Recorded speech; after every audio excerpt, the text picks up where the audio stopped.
the reasons for people coming to Great Bardfield are quite varied and interesting, and it's interesting also to look at why people went to St Ives, because there's a comparison between the two to be drawn, not least of which was that the Fry Gallery established itself as a gallery for local artists before the St Ives Tate became established. Anyway, that's by the by.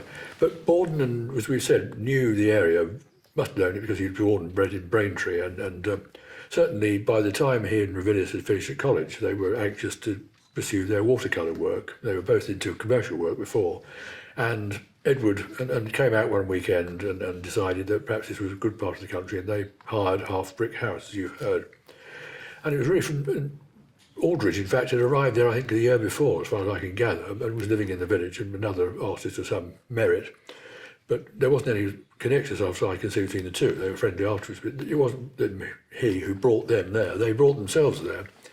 And having arrived there, really the war, of course, was to intervene very shortly afterwards. In 538, they were away and they were all doing the thing.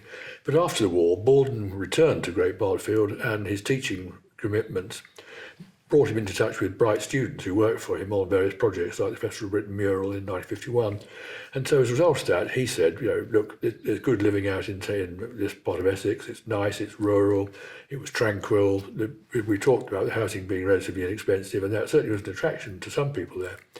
And so we know for a fact that because of that, the two Cheese, Bernard Cheese and Sheila Robinson, Sheila Cheese, and arrived there.